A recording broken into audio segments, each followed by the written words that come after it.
Hey everyone, welcome back. Chapter The Sermon at Banaras बेटी रैनशो के द्वारा नरेट किया गया है, जिसमें उन्होंने गौतम बुद्ध की राजकुमार से सन्यासी बनने तक की जर्नी को कवर अप किया है। गौतम बुद्ध का जन्म नॉर्थ इंडिया में एक रॉयल फैमिली में हुआ था। उनके माता पिता ने उनका नाम सिद्धार्थ गौतम रखा। 12 वर्ष की आयु में उन्हें हिंदू धर्म ग्रंथ पढ़ने के लिए भेजा गया और 4 वर्ष पश्चात 16 वर्ष की आयु में उनकी शादी शाही परिवार की एक राजकुमारी से कर दी गई, जिससे उनको एक पुत्र की प्राप्ति हुई और 10 वर्षों तक वो इस शाही जिंदगी को जीते रहे।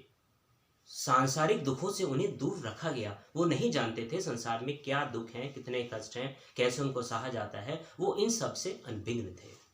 25 वर्ष की आयु में एक दिन शिकार पर जाते हुए उन्होंने एक बीमार व्यक्ति, एक बूढ़ा व्यक्ति और एक मृत व्यक्ति और साथ ही साथ एक भिक्षुक को भिक्षा मांगते हुए देखा। इन सब सांसारिक कष्टों को देखकर उन्हें बहुत दुख हुआ। इन सब ने उन्हें झकझोर दिया।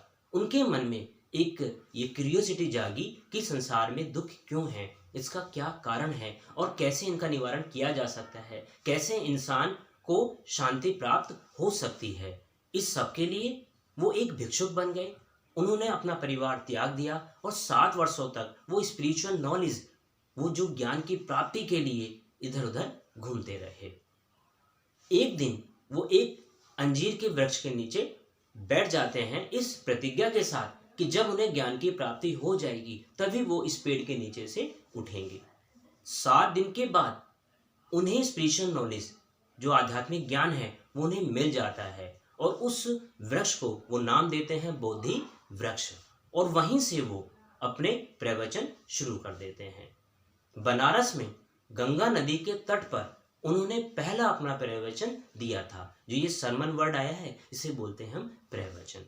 तो इस तरह से वो बन गए गौतम बुद्ध। गौतम बुद्ध की टीचिंग्स को समझने के लिए किसा गौतमी नाम की एक स्त्री की स्टोरी को समझना जरूरी है। किसा गौतमी नाम की एक स्त्री थी जिसका इकलौता पुत्र था। उसकी मृत्यु हो जाती है। उसकी मृत्यु हो जाने पर वह इस पर बिलीव नहीं कर पाती है। वह अपने मृत बच्चे को लेकर पड़ोसियों के पास जाती है और उन सब से कोई औषधि, कोई मेडिसिन लेने के लिए रिक्वेस्ट करती है। लेकिन उसकी हालत देखकर सब सोचते हैं, समझते हैं कि शायद इसका इतना गहरा दुख है, इससे यह पगला गई है। लेकिन एक आदमी उसे सुझाव देता है, यदि तुम चाहती हो कि तुम्हारे बच्चे की चेतना फिर से आ जाए तब तुम गौतम बुद्ध के पास चली जाओ। वह गौतम बुद्ध के पास जाती है। वह उनसे रिक्वेस्ट करती है कि मेरे बच्चे की चेतना वापस ला दीजिए। गौतम बुद्ध उसको बोलते हैं, मैं तुम्हारे बच्चे को जीवित कर सकता हूँ यदि तुम मुझे एक मुट्ठी सरसों के दाने लाकर देती हो। इससे किसा गौतमी प्रॉमिस करती है कि वह सरसों के दाने लेकर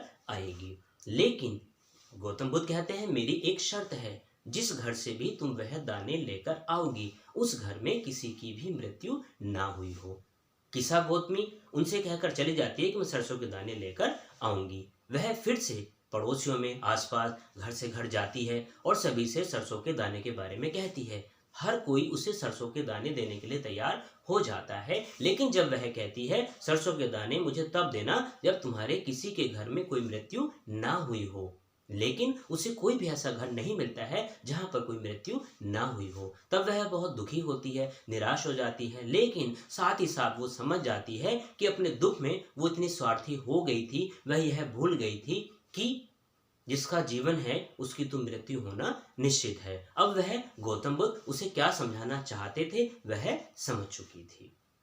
बुद्धा भी किसा गौतमी को यही समझाते हैं, जिसका जन्म हुआ है उसका मृत्यु होना निश्चित है और मृत्यु को किसी भी साधन से टाला नहीं जा सकता। और साथ ही साथ वो समझाते हैं किसी के रोने से या कष्ट सहने से मन को शांति नहीं मिलती है। अपने दुखों पर नियंत्रण करने से मन को शांति मिलती है। अगर आप अपने मन को अशांत रखते हैं, मन को कष्ट में लाते हैं, तो कष्ट से आपकी पीड़ा बढ़ती है और पीड़ा बढ़ने से आप रोगी हो सकते हैं। तो इस कहानी से हमें यही शिक्षा मिलती है कि हमें अपने दुखों को नियंत्रण करना आना चाहिए। इससे ही हमारे मन को शांति मिलती है और हमें आशीष मिलता है।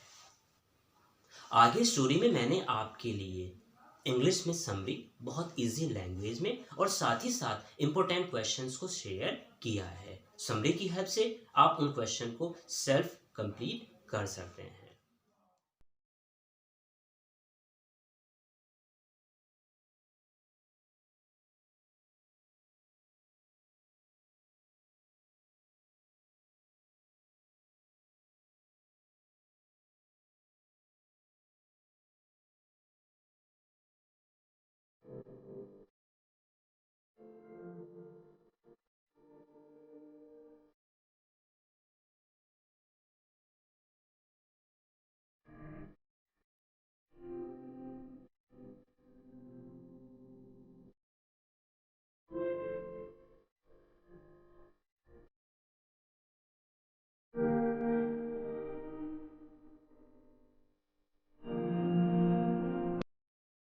अगर वीडियो आपके लिए फ्रूटफुल रही है तब इसे लाइक करें, अपने फ्रेंड्स के साथ शेयर करें और साथ ही साथ अर्ली बर्ड्स क्लास पर अगर नए हैं तब इसे सब्सक्राइब भी करें with the bell icon. I will meet you soon next video. Till then, God bless you all, best of luck for your examination.